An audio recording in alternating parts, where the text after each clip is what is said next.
¿Qué tal? Buenos días, buenas tardes, buenas noches o en el momento en el que estén sintonizando esta nueva emisión de La Última Página.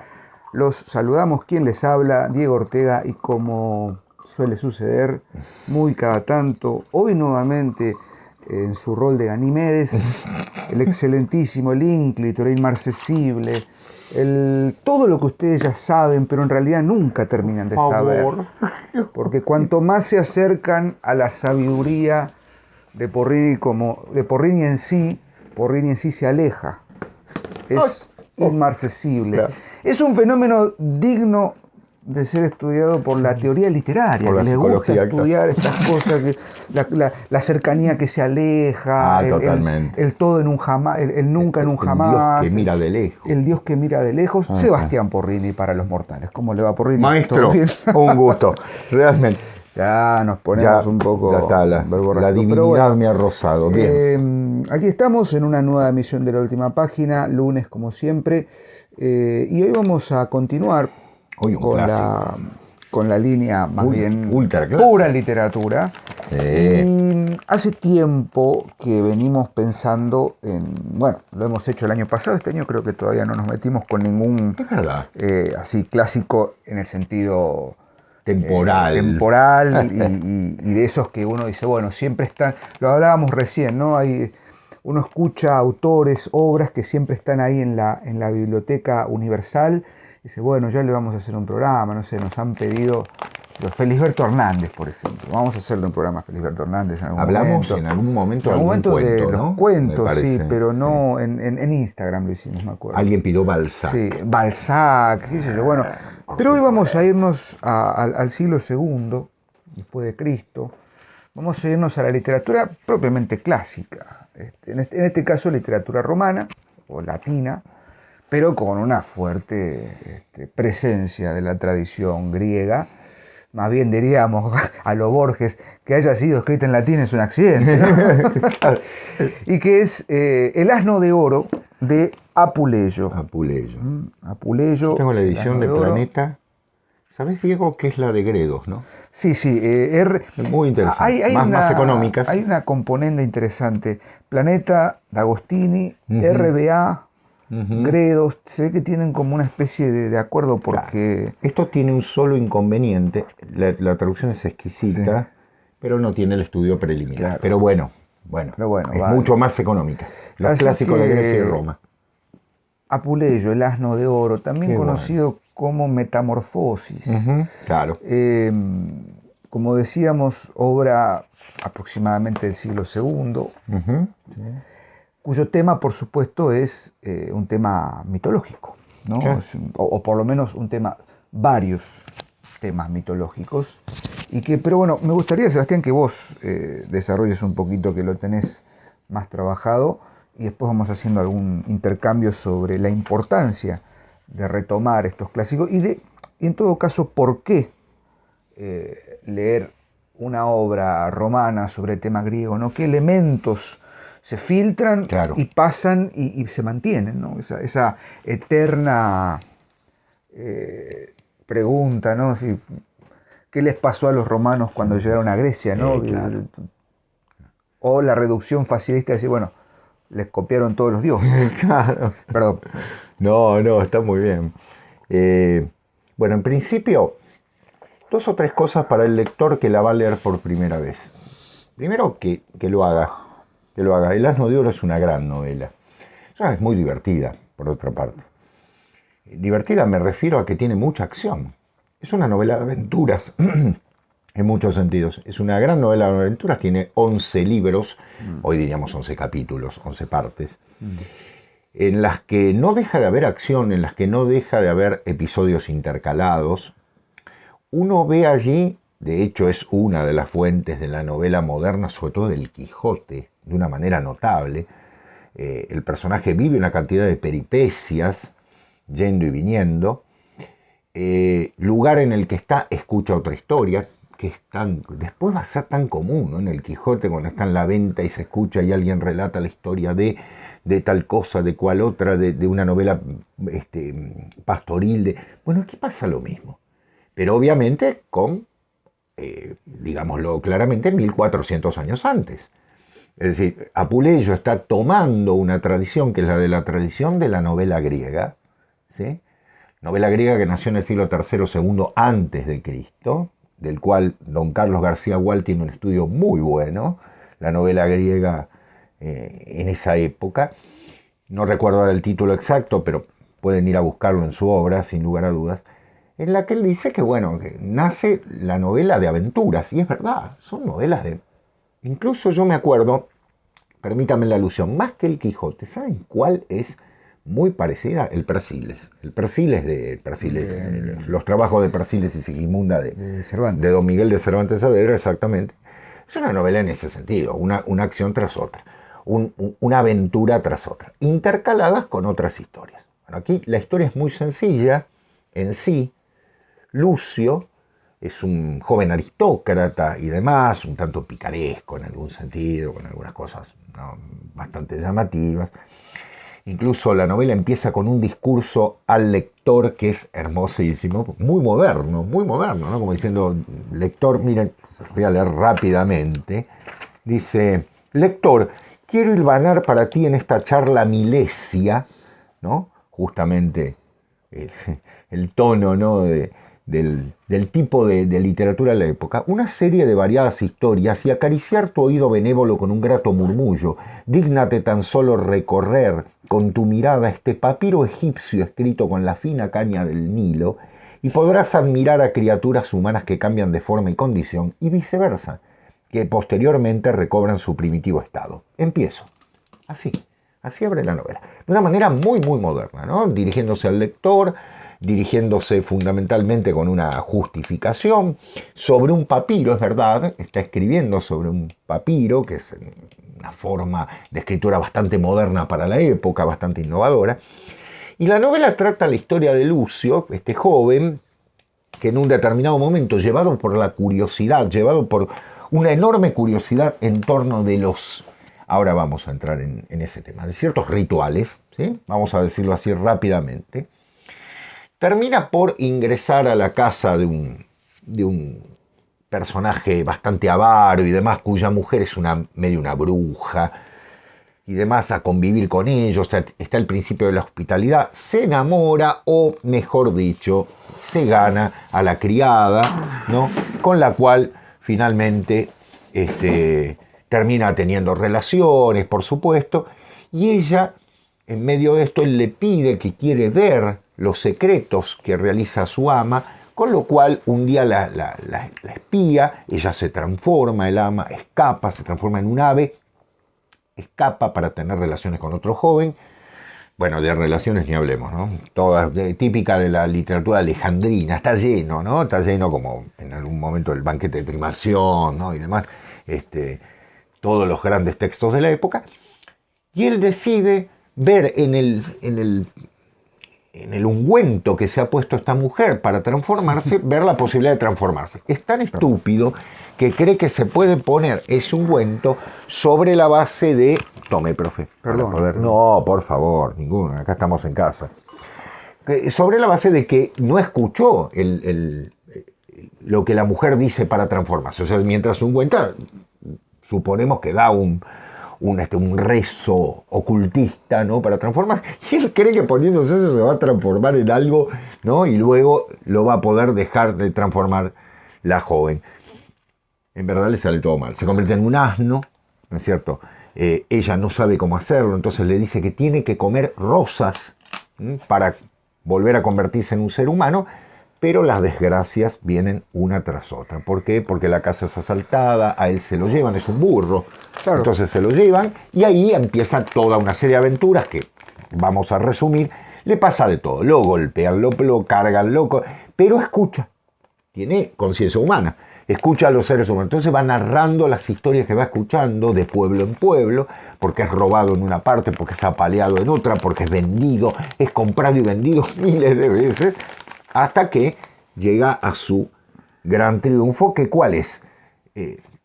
Se le aparece la diosa Isis, ¿no?, dentro de los ritos de Menfis, ¿no?, de Mitra, para decirlo más exactamente, y le dice que por su ruego, que es muy bonito el ruego, después lo vamos a leer, lo va a transformar si él se convierte en sacerdote. O sea, es una novela ¿de qué? De iniciación. 10 puntos para la dama. Muy bien. Y hay 3 iniciaciones, bueno, se imaginarán todo el simbolismo, dentro de lo que se puede contar. Esa es la historia. Bueno, por supuesto termina bien, termina él recuperando su condición. No les cuento las historias internas porque vayan a leerlas, son muy bellas, algunas son trágicas, ¿no? De hecho, él dice en un momento, cambiaré los zapatos por los coturnos, ¿no? Porque se va a poner en trágico.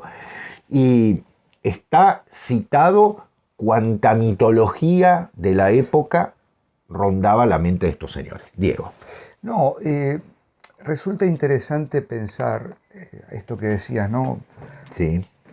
Si tomamos el modelo, hay algo que siempre me gustaría que hicieras en algún programa, que es desarrollar la literatura. No, vos ya, Provincia está transformado, Provincia es una entidad transformada. Esta es una de sus manifestaciones, uno de sus estados múltiples. Hola, René. Que no te lo digan de otra manera, que no te la cuenten. No, digo, por ejemplo, Luciano de Samosata, ¿no? Es uno de los grandes. No le hicimos programa, ¿no? No le hicimos, por eso digo, fíjate qué interesante. Bueno. La historia de Apuleyo era un hombre de su tiempo, ¿no? Sí. También Apuleyo el africano, una cosa. Es divino. También estaba metido en temas de polleras medio raros, qué sé yo qué, bueno. Pero esa absorción de Lucio, de hecho, la crítica, viene de la luz, claro. En latín es lucet, claro, lucis. No sé por qué pensaba en Lucaios, pero no es latino el nombre, claro. No es griego. Un hombre capaz de absorber como su personaje, Lucio, de hecho, en algunas críticas o en algunas fuentes que pueden consultar, sobre todo por internet, van a ver que algunos lo llaman Lucio Apuleyo Luz, confundiéndolo con el personaje. Hay una referencia equívoca a una novela de Luciano de Samosata, que es El asno, creo. Sí. Pero no habría relación, o sea, no estaría basado. Son contemporáneos, pero justamente hay una presencia de un nuevo estilo narrativo, en este caso. Y Luciano escribe en griego. Y Luciano escribe en griego, por supuesto. No, escribe esa lengua amorosa. Más no esa lengua bélica de soldados, ¿no? Entonces, lo que resulta interesante. Un saludo a los maestros Rubén Florio y Alfredo Frasquini. Los dos greco-latinos. Sí. Y en la memoria de Pepe Amaro, que ha sabido entender las diferencias entre lo greco-latino. Sí, cómo me ha pegado. En fin, volviendo al tema, la capacidad que ha tenido Apuleyo de poder captar, pero no solamente como copia imitativa, ¿vale? Pues una copia imitativa, es un pleonasmo. No, bueno. Es decir, voy al estilo de Luciano, claro, o al estilo de los historiadores españoles, aunque la mía es historia, no se compara con diría Echeverría, ¿no? Mutatis mutandis. Hay una originalidad que después, por supuesto, va a convertirse en canónica, que después la va a tomar Cervantes, como bien decías, ¿no? Despreocupado lector y qué sé yo qué. Exactamente. Esa interpelación al lector. Pero sobre todo hay algo que, más allá de la forma, sigue manteniendo un fondo, y que es la traslación de toda una tradición griega, mítica, mitológica, imponente, a la romana, es decir, al estilo narrativo romano. Yo leí fuertemente uno de los relatos, enmarcados, por cierto, no pensemos fuera del recipiente. Claro. Por supuesto, los grandes relatos enmarcados, desde Las Mil y Una Noches, otro programa que quizás debamos hacer. Yo hice uno solo. La verdad, cuando estuvimos ¿cómo era que se llamaba? Ensayo de una voz. Pero digo, el origen del relato enmarcado y demás, que ya está en la Odisea, por otra parte, ¿no? Sí, Odisea, o sea, toda la Odisea es un relato enmarcado, en definitiva. a partir del canto 11, 12, por ahí, no me acuerdo ahora, Odiseo relata su propia Odisea, ¿no? Claro. En este caso, la presencia del relato enmarcado, yo leí, vuelvo a lo que estaba por decir, uno de los mitos quizás más conocidos, más... Eros y Psique. Qué bueno. Psique. Ahora, uno dice, bueno, sí sabemos más o menos, pero el nivel de argumento, ¿no? Señor, es claramente, uno entiende ahí que no es solamente un mito, ¿cómo decirlo? Relatado a los fines de recuperar la tradición griega solamente. Es eso, y además está pasado por el tamiz de la diégesis novelesca, por supuesto, del siglo II. Claro. Uno lee ese capítulo, que también está dentro es un relato que le cuenta una anciana que ha sido, se lo cuenta una joven que ha sido raptada por unos ladrones, en el que está Lucio ahí también en la partida. Señor, que la quiere salvar. Voy a contarte la historia. Había un rey que tenía 3 hijas. Había un rey que tenía 3 hijas, de las cuales la más joven era la más bella. Entonces Venus se enoja porque no puede ser una persona más bella que yo y le manda ¿a quién? A su hijo, a Cupido, ¿no? Entonces, a Eros. Exacto. Entonces ahí se arma todo. Ahora, a mí me encantó el nivel de truculencia de la trama. Terrible. Y eso es lo agradable, eso es lo magnífico. Sí. No es solo el mito narrado con un sentido simbólico, que lo tiene, por cierto, sino que hay una intención de trabajo con el relato, de trabajo, digamos, sacando todas las categorías de la teoría literaria y demás, que por supuesto es muy posterior y muy insuficiente para poder asir la esencia de la novela en porque este no caso. Existían, porque no existía, no existían las categorías de análisis, pero esto le pasa el trapo a cualquier categoría de análisis, en el sentido siguiente, como decimos, hay, tomando un término bien propio del siglo XX, literaturidad en ese sentido. Sí. El trabajo estético con el lenguaje, la reminiscencia a un texto anterior. Los 3 o 4 principios que ya nacen con la literatura, con la tragedia, con la épica arcaica y con la novelística, en este caso greco-romana, más romana que griega, van a ser los motivos que después se van a replicar en toda la literatura posterior y que recién ahí la teoría literaria va a poder decir, bueno, y si tomamos este elemento, la mímesis, Auerbach, no, el verosímil en otras, el realismo sobre todo. Exacto.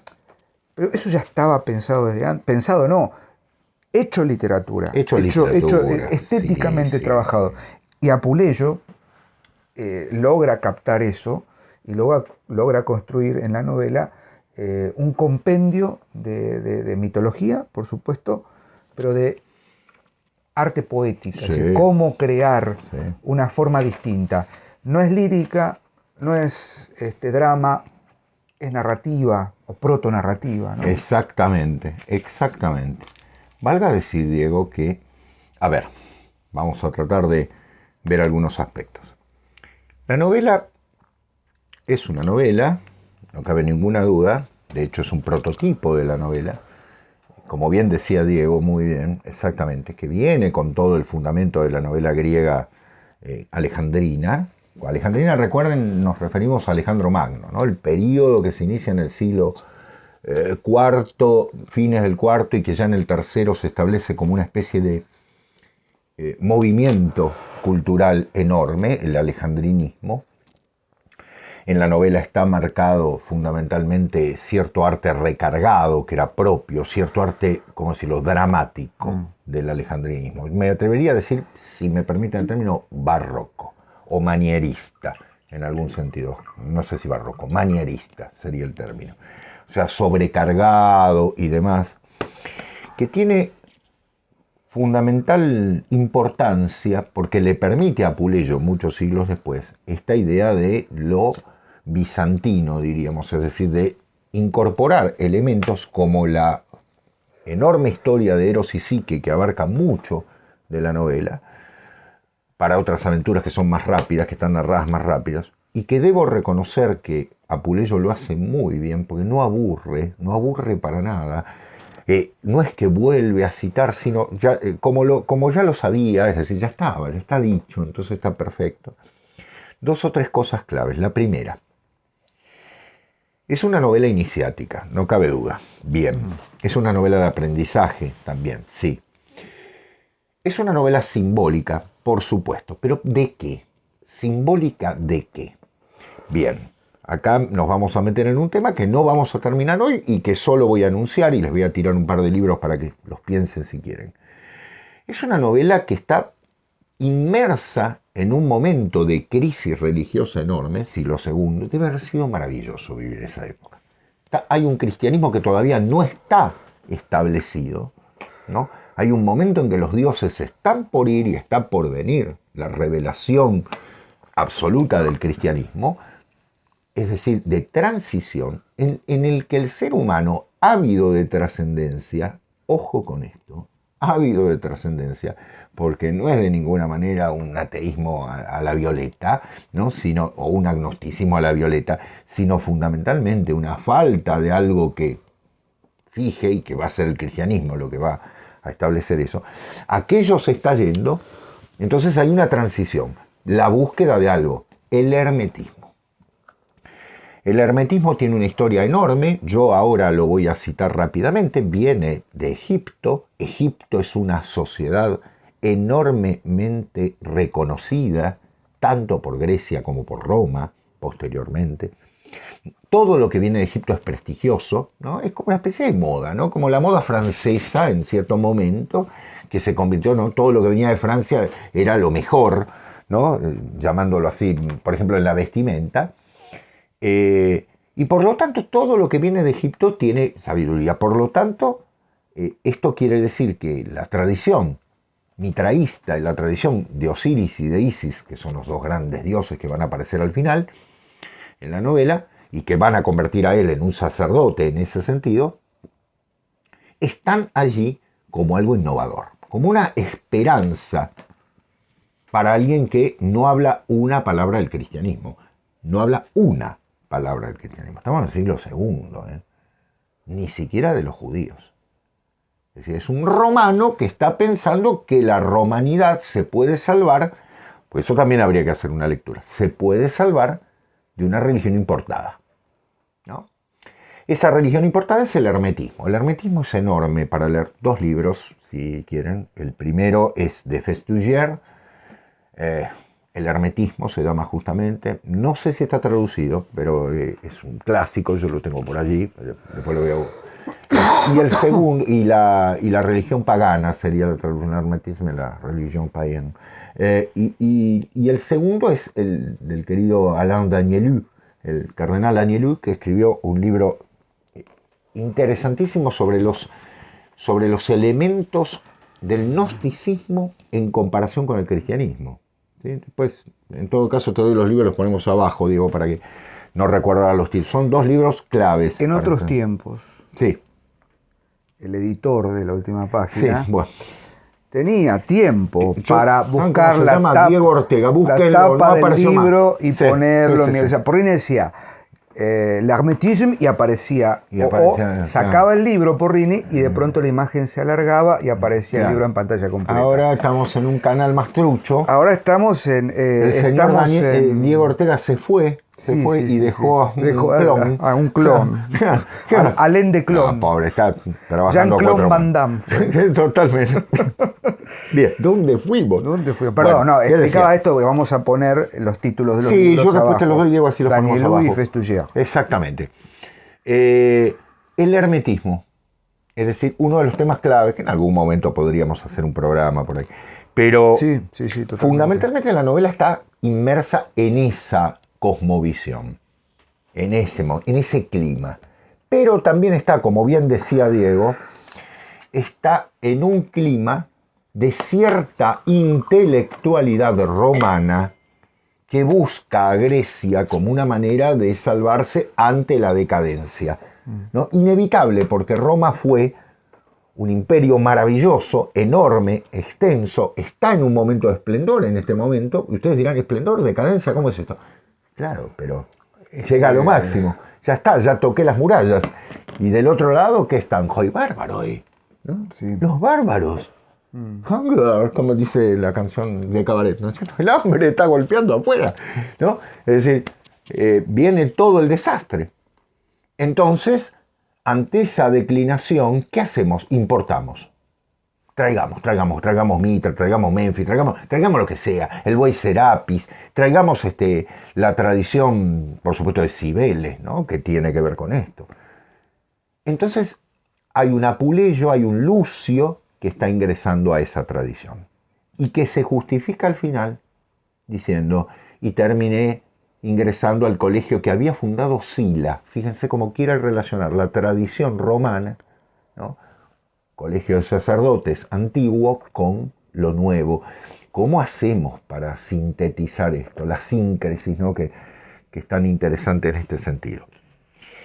Y en segundo lugar, perdón, Diego, me estoy extendiendo, voy a tratar de ser más rápido. No te detengas en tiempo. Hay algo que es esa iniciación, lo lleva, porque voy al título. No hay un momento en el que se diga el asno de oro. ¿Por qué se llama el asno de oro? Bien, ¿por qué es un asno? No es un asno por burro, ¿eh? Ojo, no está en esa, no es el borrico que decimos, es un burro, que eso no sabe nada, ¿no? Hay que ponerle orejas de asno y demás. No. Es el burro porque es el demonio. Es lo negativo. Por eso Cristo entra en un asno, ¿no es cierto? A la ciudad de Jerusalén. Es decir, el dominio de lo más oscuro, de lo más trágico, de lo más contrainiciático, en la magia oscura que él quiere seguir. Ojo con eso. Porque después que se revelan los dioses en su luz, vuelve a ser Lucio, la luz otra vez, ¿no es cierto? Vuelve a ser el que recupera la luz. Pero nunca él es un asno común, no es un asno de oro. Sin embargo, Apuleyo en el título, como en los tres mosqueteros, lo digo siempre, son 4 que ponen los tres mosqueteros, como no joroba, Duma, el 4, el número, ¿no? Como diría Ángel Fareta, el querido Ángel siempre, el número perfecto para estas cosas. Aquí también hay un 4 repetido muchas veces, en la casa son 4 y demás. 3 son las iniciaciones, él y en esas. Lo fundamental es que el asno de oro es su transmutación. No está dicha, pero es la transmutación que tiene que sufrir. Bueno. ¿Querés simbolismo? Ahí tenés simbolismo. Todo el simbolismo. Tomá simbolismo. Y algo más chiquitito, porque Diego lo dijo, y quiero avalar lo que dijo Diego muy bien. Los personajes populares, por ejemplo, la criada, por ejemplo, los arrieros que aparecen y demás, los trabajadores, todos saben de mitología. Perdón, Apuleyo los intelectualizó. No, mis queridos, la mitología estaba ahí, estaba en todos, la sabían perfectamente. Era la cultura de todo el pueblo. No digo popular porque después, la cultura popular. No. Es la cultura. Era la cultura. No había cultura popular y cultura arista. No había esa diferencia. Eso sáquenselo de la cabeza. Eso nace con la modernidad. Me sale pensar, no sé, a partir de esto que decís. Habla vos, por favor. Ya. No, yo acá no habla nadie. Silencio de tumba. No. Qué interesante es un adjetivo bastante simple, pero llamativo, que hay que prestarle atención, diré también. La novelística en este caso, o llamémosle protonovelística o novelística arquetípica y exactamente. Se centra justamente en el fondo y en el fondo y no tanto en la forma. Sí, ¿correcto? Claro. Y en el fondo está esto. A ver, todos conocían los personajes. Eros y Psique. Todos conocían. Todos. El tema no es contar el mito. El tema es que el mito, en este caso, en el caso Eros y Psique, como tomándolo como... está puesto allí como un conocimiento compartido por todos operativamente, me sopla Porrini por acá, ¿no? En el fondo, el objetivo no es que el lector del siglo II, voy a leer una novela que me va a contar los mitos. No, el objetivo es otro. En todo caso, todo eso que se cuenta en una serie bastante larga de relatos enmarcados va a derivar en el gran relato mítico simbólico, que es la transmutación de Lucio. La luz final que se hace, se inicia. En una contrainiciación, porque también está la contrapartida, claro. La contrainiciación del que no conoce, porque no debe conocer el misterio. Lo mira a través de una mirilla. Lo mira a través de el mirar, la apertura, claro. No es apertura justamente, claro. Es obturación. Entonces, muy bien relatado por Sebastián, él se pone el ungüento y dice, bueno, ya... claro. Repetir... ¿Vos sabés a dónde voy? Sí, muy bien, decilo. Digo. Repetir el rito mecánicamente no es ritualizar. Sí, exacto. Porque bien decías, hay que decir algo, hay un momento mistérico, velado. Claro. Tiene que estar velado, no lo puedo ver, porque si no es... doy vuelta el truco de magia. Claro, ¿no? claro. Si saco el velo y muestro que en realidad no estoy cortando al ayudante en dos.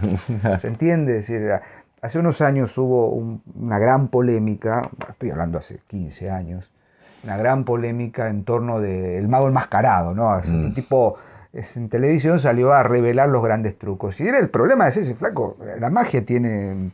No podés revelar el truco. No, bueno, porque es un pacto. Justamente es un pacto. Acá estamos hablando de un pacto más profundo, ¿no? Es decir, el misterio, el hermetismo en este caso, pongamos por término, es un pacto en el que yo elijo creer, como se dice ahora, sin ver cómo se hace eso. En el momento en el que yo desmonto eso y digo, esto en realidad es ponerme el... ¡Pum! Sos un contrainiciático, demonizado. Demonizado, ¿no? En un ser bajo. Exacto. ¿Cómo voy a elevarme? Cuando entienda, después de haber transitado por esta peripecia de ir con unos ladrones, escuchar esto, escuchar el mito, recordar, Eros Ipsigeno es menor, el mito, para una cuestión... Exacto. Comprender.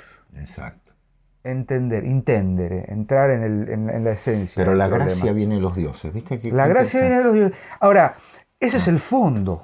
Yo puedo decir, bueno, un hombre que se inició mal y luego se inició bien. Claro. Ese es el plot line, ¿no? La línea argumental. Exactamente. Ahora, la forma en que eso es construido, uno dice, bueno, llegué. Primera y segunda historia, volviendo a la teoría de Ángel. Sí, señor. Que si nos está viendo le mandamos un saludo. Un abrazo enorme. Sabemos que está con mucho trabajo, a Dios gracias.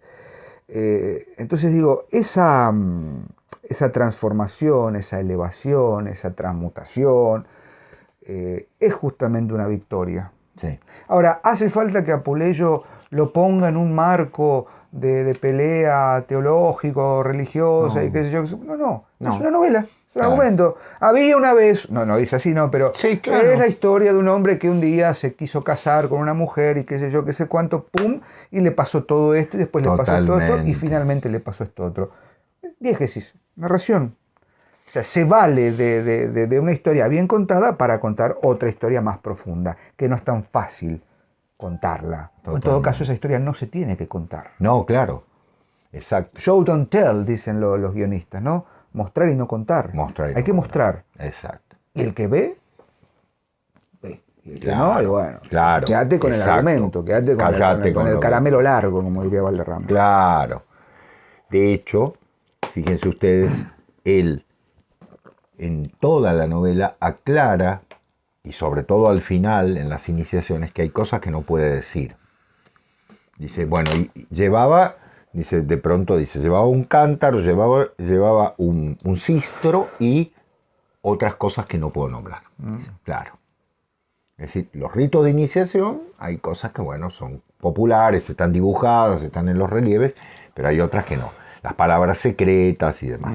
Eso es propio de cierto hermetismo, es propio de cierta iniciación, es propio de todas las iniciaciones, porque el sacerdote cristiano o el sacerdote de otra tradición también tiene inevitablemente esos saberes que no puede revelarlos a todo el mundo. Y en el medio, como bien decía Diego, son ladrones, son campesinos, son comerciantes, son gente común, son gente del pueblo, ¿no? De las distintas ciudades por las que va. Es muy importante el hecho de que esté en Tesalia, ¿no? Tiene toda una alusión a todos los rituales que están llegando y demás, e incluso algunos rituales muy antiguos. sobre la base de un conocimiento que está en todos los seres humanos, que es la mitología, el fundamento de todo esto. La novela también abunda en sueños. Sería interesante que estudiar un poco, y lo hizo Freud, lo hizo muy bien en algún aspecto, ver la importancia del sueño en los antiguos. Pero para ellos es un sueño, obviamente, de carácter no meramente onírico, sino fundamentalmente trascendental, es decir, se aparecen los dioses. Cuando él es iniciado, al final, 3 veces, se pregunta por qué tiene que ser iniciado por segunda vez o por tercera. Y con la ignorancia propia, ¿qué dice? Dice, entonces el primero estuvo mal. No, son grados. Se le están expresando grados de revelación, ¿no es cierto? Es como si dijéramos que una persona empieza a estudiar, voy a ponerlo en nuestra área, Diego, empieza a estudiar gramática y cree que desde la gramática puede ya interpretarlo todo. Y no, va a hacer falta otras dimensiones, ¿no? La gramática discursiva, la gramática, etcétera, etcétera. Todo lo que complementa, la estética, la filosofía, ¿sí? Para poder completar, porque yo si no hago un análisis sintáctico del texto y me quedo ahí, hay mucho más, ¿no? Bueno, ¿qué pasa en el misterio? Pasa lo mismo. Él es iniciado en Isis, en Osiris y en la divinidad. Hay algo que es fundamental.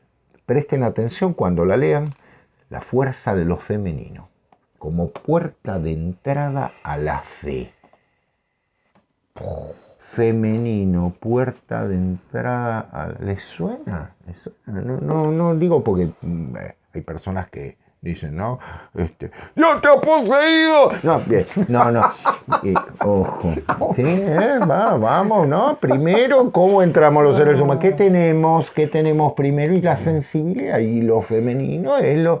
Bueno, entonces, tiene casi 2000 años la novela. Bueno, en estos 2000 años, Apuleyo nos dijo algo que después los cristianos entendieron muy bien, porque sí, Cristo, por supuesto, es el Hijo de Dios, pero muchachos, nos está faltando algo. Me parece que nos olvidamos de un personaje central, ¿no? La personaje central de todo esto que tiene que ser. Entonces después vino Dante, 1000 años después, y dijo, chicos, no se entra, ¿no? Por este lado, sino me parece que hay que escuchar a una señora que, ¿no? Una señora, bueno, ¿no? Que tiene. Y bueno, eso ya está ahí. Notre Dame. Claro. Nuestra Señora. Exacto. ¿Cuál es cuando le dice Dios absoluta? Claro, obviamente. Y los juicios de época, ahora me vuelvo literal, vuelvo a los juicios de época. Miren, por ejemplo, esta frase, Diego, esto me pareció. ¿Por qué os sorprende? Le habla al lector. Esto por un momento parece una novela del siglo XX que está, ¿no? Rompe y vuelve. ¿Por qué os sorprende, vilísimos meollos? O mejor dicho, borregos forenses. Perdón, los abogados, disculpen. O más exactamente, buitres con toga. ¿Por qué os sorprende que los jueces de hoy, todos sin excepción, vendan a precio de oro sus sentencias? Cuando ya en los orígenes del mundo hubo corrupción por favoritismo en un litigio entre dioses y mortales. Hablando de, obviamente, de Alejandro, ¿no? y Afrodita, Hera y Atenea, que están negociando para que le dé la manzana de oro. No es un mundo ideal, ese es el tema, eso es lo que en algún momento con Diego lo hemos hablado mucho y lo hemos conversado. No es un mundo ideal, entiéndanlo, utopistas, entiéndanlo. No está hablando de un mundo ideal, la corrupción está, no hay edades perfectas, ya las perdimos, el paraíso perdido y demás. Simplemente hay conciencia de eso, ¿sí? Señores. No, lo digo porque tenemos algunas personas que nos recomiendan, dicen, bueno, pero él no era una edad de hoy. Ya lo sé, pero había conciencia de, ¿me explico? Había conciencia de que éramos corruptos, pero podía haber una instancia superior. Él lo dice, los jueces se corrompen y demás. Dice, ¿de qué nos asombra? Si es en toda etapa. Lo bueno es que estaba esa conciencia. No es algo que surgió después del 68, ¿eh? Porque parece que el mundo nació de un grupo de chicos que tiraron piedras en París. Claro. No, esta gente lo tenía muy en claro, chicos, ¿eh? Hacia Porrini siendo amigos. 1800 años que lo tenían claro. Sí, pero claro. Bueno, avalo y... ¿No? Y no hay Era un nada... mundo corrupto, pero como es siempre, claro que sí, siempre, pero había conciencia de una trascendencia. Bueno, ¿cómo les cuesta entenderlo esto pero a ciertos seres humanos, ¿no? Anoche lo hablaba con Jessica, mi novia. Tuvimos una larga charla sobre esto, con algunas diferencias epistemológicas valiosas. El profesor Ortega dialoga con su... Sí. Jessica, un saludo. Es bastante más... Sos una santa. Más inteligente que yo, estudió más. Sin duda, bien. Ella decía, hablábamos justamente a razón de ciertos eventos socioculturales, de coyuntura y demás. Entonces yo argumentaba, decía, bueno, en definitiva, la problemática universal del ser humano es la inmanencia contra la trascendencia. Uh-huh. Y ella me decía, sí, pero. Bueno. Y yo decía, bueno, es simple y llanamente, trascendencia, inmanencia, punto. No. Hay algo más que agregar. Es la ciudad de Dios contra la ciudad del hombre. Es el mal contra el bien. Es la batalla primordial. No es, o sea, y dentro de esa batalla primordial, la síntesis podría ser inmanencia, trascendencia. Es que... Esa batalla es originaria. Exacto. Está en la mitología, está en la Diego, que ahí faltaba Agustín. Claro, bueno, Agustín, por eso ella profesor de filosofía, por eso es más inteligente. Me dice, no, pará, me dice, ciudad de Dios, ciudad del hombre, bueno, agregó, terminó de completar una síntesis cristiana, una síntesis más compleja. Pero estos muchachos, un Apuleyo, qué sé yo, que son así, son, yo, ¿no? Claro, sí, la están como viendo. Como los pinta Miguel Ángel. La están viendo. Y yo quiero hacer un llamado, lo venía pensando hace unos 20 minutos más o menos, cuando dijiste siglo II después de Cristo, el cristianismo, y yo pienso, nosotros, argentinos, tenemos 200 y pico años de historia. Recién. Y estos tipos venían con miles de años de historia y de pronto hacen un corte y dicen, che, ahí parece que hay un flaco que dice que es la salvación y qué sé yo, no sé qué. Y pasan 2 siglos y todavía está... o sea, la historia que podríamos tener nosotros como nación, no sé si me explico a lo que voy. No es tan fácil reducir todo a blanco-negro. No, claro. Y tampoco es tan fácil definir qué es el bien y qué es el mal, qué es lo bueno y qué es lo mejor. Ese discernimiento demanda muchísimo compromiso, muchísima recuperación de tradiciones, pero sobre todo muchísima literatura, mucha filosofía y mucha literatura también. Sí, claro, ¿no? Porque... Perdón, por ahí fui medio confuso con lo que quise decir. La política, cuando se aleja de toda dimensión trascendente, sí, es lo que hay. Exactamente. Bueno, miren, para finalizar, es una novela muy agradable de leer, sí. Está muy bien narrada, tiene humor, tiene momentos de humor, tiene momentos de tragicidad, tiene momentos de reflexión, tiene momentos de una modernidad increíble, pero hay algo fundamental, tiene los 4 niveles que nombra Dante. Lo que ocurre es que en algún caso Apuleyo se da cuenta, porque es un intelectual muy inteligente de la época, que necesariamente esto tiene que ser narrado para todos, como siempre. Y que cada uno de nosotros vaya abriendo puertas, hasta donde quiera. Está lo alegórico, está lo simbólico, está lo ético, por supuesto, hay una reflexión sobre la ética impresionante. Yo tengo anotado muchísimas cosas. Está el valor del mundo de lo real y de lo ficticio. Y está todo el sustrato mitológico, hermético y fundamentalmente político de una Roma que ha llegado a lo máximo y que ahora se empieza a preguntar, bueno, pero nos está fallando un poquito el sistema de la trascendencia. Luego vendrá el cristianismo a darle una mano, ¿no? En algún sentido. Pero para eso va a hacer falta cerrar ciertas cosas. Ahora, me pregunto, tanta inquisición, tanta quema de libros, y demás, ¿cómo no quemaron esto? ¿No será que los cristianos prefirieron conservar estas cosas porque era necesario tener en cuenta que lo que iba a venir tenía que estar sustentado en algo que ya estaba? Por eso digo, con un ojo tapado, ¿no? Apuleyo, los grandes Virgilio, con un ojo tapado. Vieron hasta donde pudieron, pero vieron más allá. Después vino una revelación, me sacaron ¿no? la mano. Por eso digo, es una continuidad, no una ruptura. Bien, no hablo más.